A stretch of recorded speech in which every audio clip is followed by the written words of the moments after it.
the attack in Iran, which has killed the most people in a terror attack since the 1979 revolution.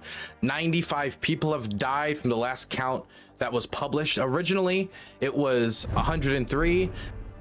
Actually, I'm looking now. It's now, oh, they brought it down to 84.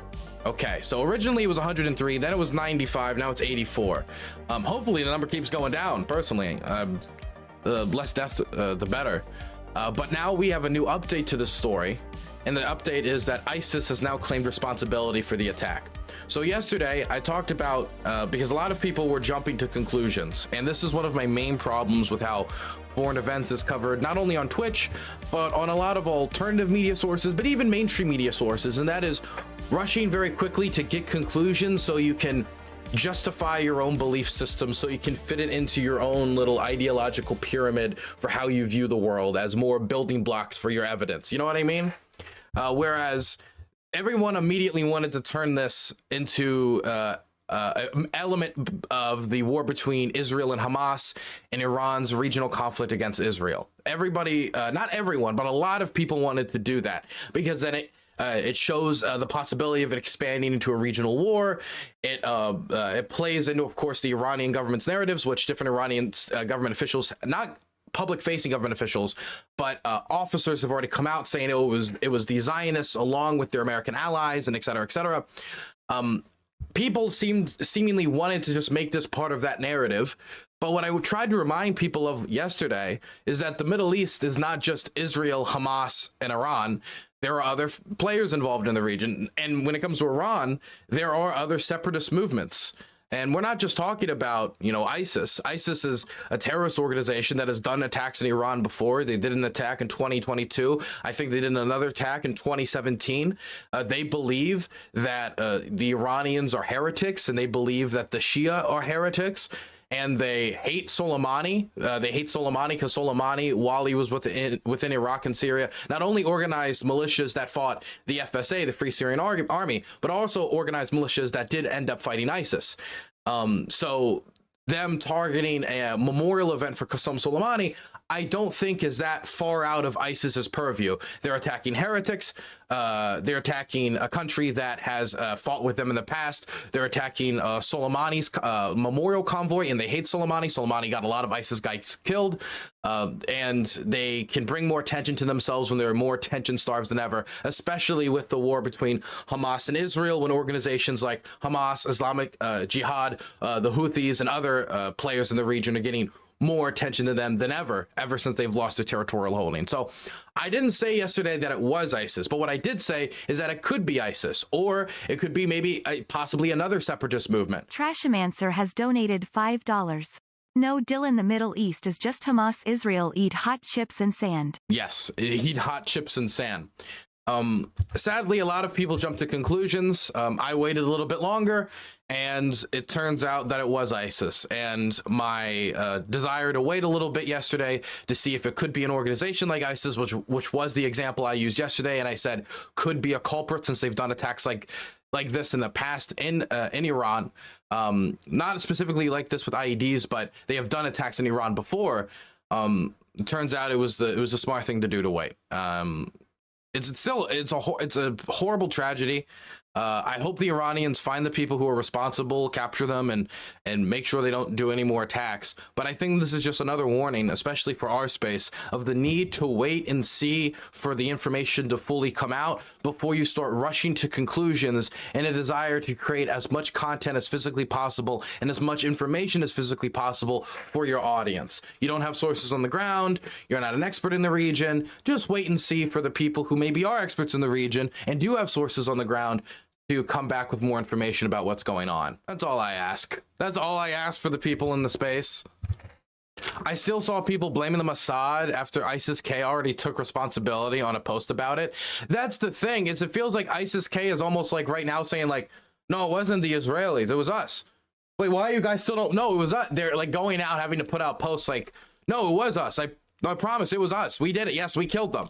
No, it wasn't you. Yes, it was us. We killed yes, we killed them. We killed them. No, it wasn't you. It seems like the new angle that I'm seeing from Iranian state media is that actually maybe it was ISIS, but it was ISIS at the direction of the Mossad and the United States, which I don't really buy.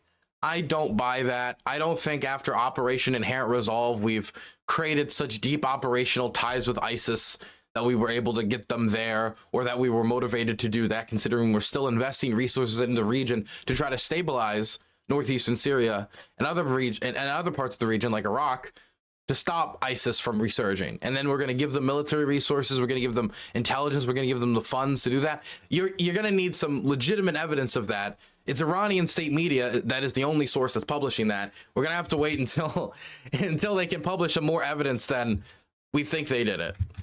Either way, though, I hope they catch the people involved and put them in prison, deal with it, and make sure attacks like this don't happen again. Because this is a massive tragedy. This is the largest terror attack in Iran since the 1979 revolution. I've been hearing people on Al Jazeera saying ISIS had ties to the US and Syria, which is wacky. I don't know what that even means.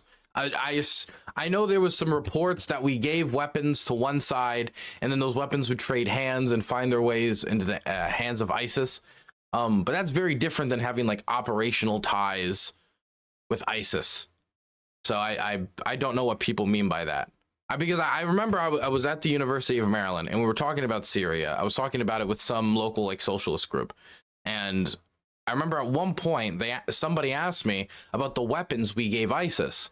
And they were thinking that we were giving ISIS weapons in order to destabilize Syria. When really, if you were to look at the report, it was we were giving weapons to other factions, and through warfare, because it's a brutal civil war with tons of different factions, some of those weapons found their way into the hands of ISIS. Which is very different than we gave ISIS guns to destabilize Syria. Rob Rousseau saying ISIS never attacked Israel before. Why is Rob so stupid? See, you could say that that Israel didn't do enough to fight ISIS. You could say like they didn't participate deeply enough in Operation Inherent Resolve or stuff like that. You could like, try to make arguments from there, but the idea that ISIS and Israel is in cahoots is just fucking bizarre. And I've seen people suggesting it, and I really don't know how to take it, because what would be the angle there from ISIS? ISIS are ideological diehards. Why would they? I mean, ideological diehards, at least for the nonsense that they believe.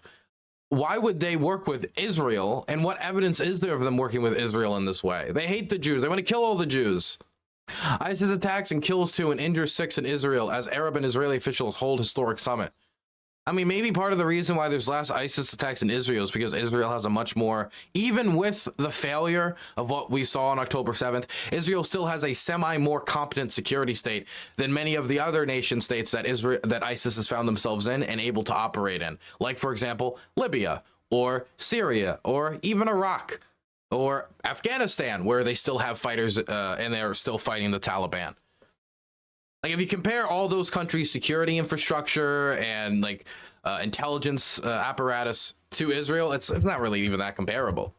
ISIS tends to do better in power vacuums. Yeah, because I mean, you have to be the situation has to be pretty bad that ISIS can take hold in an area. I've seen this tweet. You don't need to send it to me again. Yeah, this is just very ignorant. I was gonna tweet about it and then I stopped myself. But yeah, no, this is just really ignorant. That's all I have to say about it.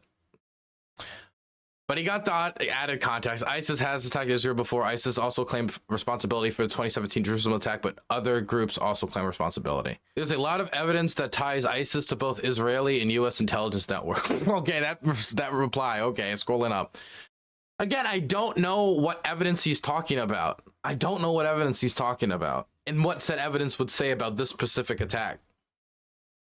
It's just the United States doesn't have an interest. I don't know what interest the United States would have right now in starting a regional war. So accusations from the Iranians that the United States is doing attacks like this. Why would they do this when stuff like this is what could provoke a regional war? I could at least believe the Israelis, somebody in that cabinet would be crazy enough to try to spiral into a regional war. Even if I still don't believe that an attack, like if they were to do an attack that would provoke a regional war, I would think it would look a lot more like what they did in southern Lebanon, where they assassinated a Hamas official. These were just like, this was IEDs in a random, like a Soleimani parade. It didn't seem to be tied to Hamas in really any fashion.